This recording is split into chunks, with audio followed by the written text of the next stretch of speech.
What's going on, guys? Welcome back to another video, and today we Never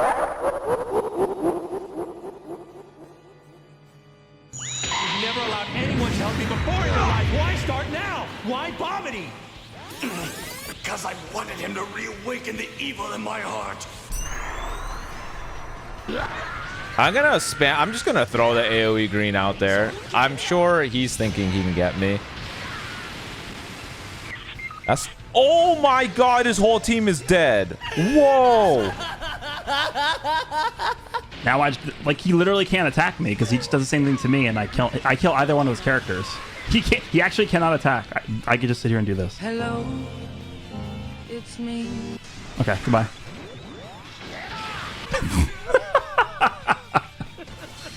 Red Army shit, serious. You gotta show me that one. I'm all about power. Come on, touch my Bex, man. God, until forever. Does he have advantage? Oh, he's off the controls this time. Nice. Nice. Why'd the blue card do so much? Oh, bro. Okay, we are cooked. What? Yeah, bro, you can't be doing all that. You ain't got your get out of jail free card now, bitch. Yeah! Yeah! What's up now, huh? Chala, chala. Oh, hello. For some reason, everything became dark. I don't know why, but I think we should be back now, right? Yeah. Okay, so with the arrival of LF Kefla as the long-anticipated 7th anniversary after-party headliner, we have at last reached the closing chapter of 2025's most monumental celebration. I hope you guys are very proud of me for using these sophisticated words. I've been expanding my vocabulary actually quite a lot. You know that reading shit, you know what I mean? It's hard, son. Word, you know what I mean? Word, you know what I mean? Especially when them books be, you know what I mean? Naturally, the event brought a wave of brand new characters, including a fresh new Ultra unit who is currently terrorizing PvP with his pew pew pew pew pew pew pew pew pew pew pew pew. Yet, for many veteran players, the true significance of the celebration lays somewhere else actually. Part 2 and 3 managed to surpass, even outright dethrone, what was arguably the most oppressive and infuriating unit in Dragon Ball Legends' 7-year history. Dragon Ball Legends has seen its fair share of releases that flip the competitive landscape on its head, but I will not be talking about them today because they were just really simple characters. It wouldn't be interesting from a storytelling standpoint. Broly did big Unga Bunga damage, had best armor, Gohan did even more damage, VB had long combos, so you know there is really nothing to talk about. This one though, this one was different. Majin Vegeta wasn't merely a damage powerhouse, he had everything. Imagine throwing darts at a board of abilities while being blindfolded. You would probably have like an 85% chance of landing on something he could probably do.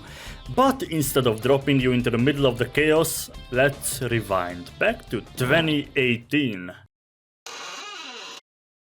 Now riddle me this one, Batman. I'm Batman. I am a royal prince of some sort, happen to be quite short, and all the main villains put me on life support.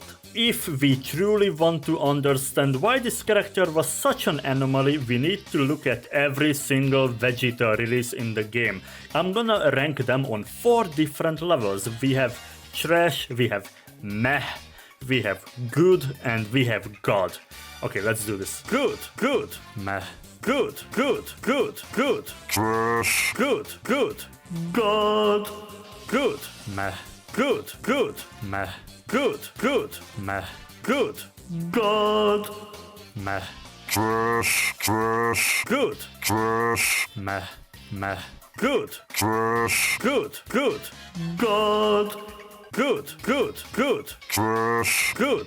7 years, and we had 3 occasions of Vegeta being number 1 in the game, and 2 of those was him being paired up with Goku. So if you really think about it, we only had like 1 really top tier Vegeta.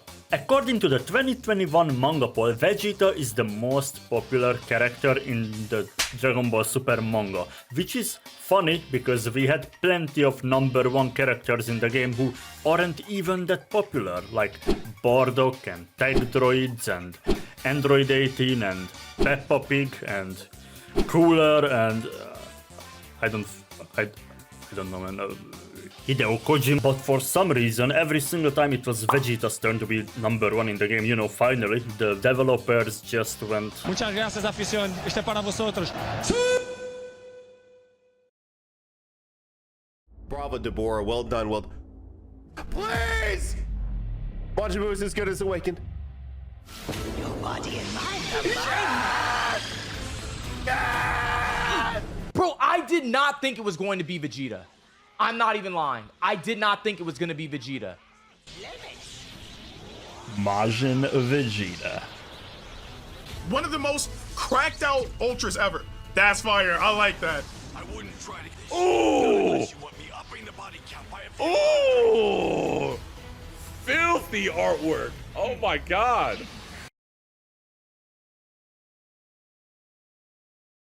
It's not enough. It's just not enough. Oh my god. If they said that Ultra free, it will be the end of all of us. No! Ultra characters being at least top 3 in the game on release isn't anything new to the game, but Majin Vegeta didn't just break into the top 3, he made nearly the entire character collection feel like they belong to a different game. Let me just break it down for you. I'm just gonna name the more important abilities because as you can see it looks like a goddamn Yu-Gi-Oh card. But it does contain the unstoppable Exodia. Ah, impossible! Yep, and that is just a super short summary. I didn't even go that deep. When I say he has everything, I mean he has everything.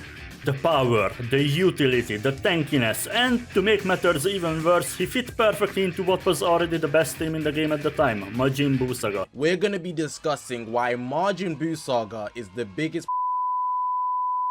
no escape. Ha! Yeah. Ha!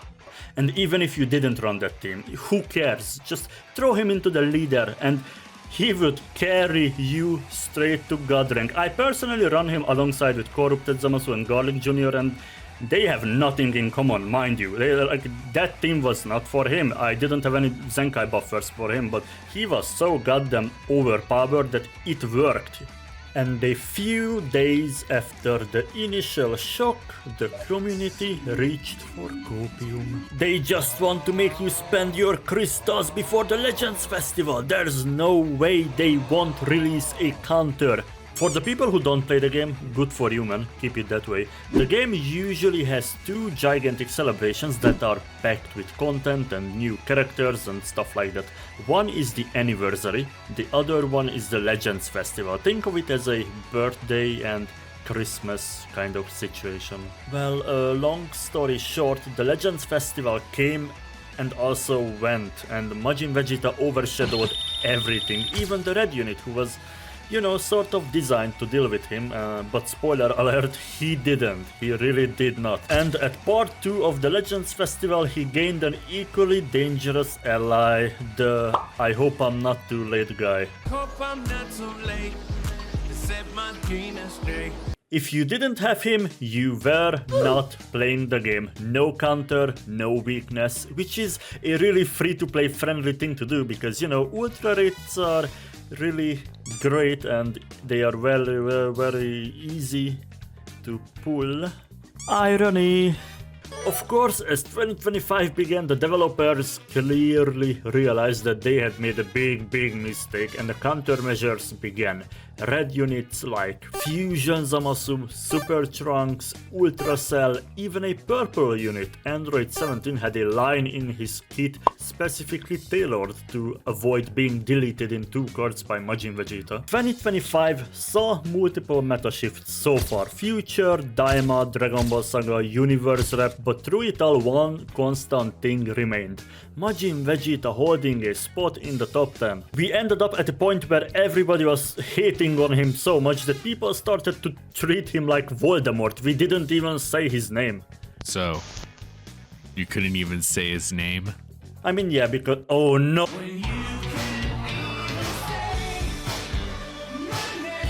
And that's where our story meets the turning point, because this celebration didn't just mark the end of an anniversary, no, it marked the first time nearly a year that the unshakable king finally had to put down his crown, because every new character released in part 2 and 3 blew him out of the water with all the sheer number difference. They couldn't power creep him with red units or heart counters, so they had to power creep him with numbers. The main problem with that is he's one platinum equipment away from being top 3 again. No king rules forever, my son. I see. Man, I love to talk about the game, but I just sometimes I just wish I knew someone who played Legends as much as I do, and maybe he could also be a content creator, and I don't know, maybe he could have like a really unhealthy obsession with like Super Saiyan 3, but that is awfully specific, so I don't think I will ever find anyone like that. Huh? My thoughts on Ultra Majin Vegeta? I feel like everybody in the entire Dragon Ball Legends space knows how I felt about Ultra Majin Vegeta. To my surprise, I found a character that I disliked more than MUI Goku. I think Ultra Majin Vegeta represents all the issues in Legends in one character. Everything that people didn't like, they've somehow wedged together in one ball of just toxic chaos that just ruined everyone's feelings of the Legends PvP scene for a long time.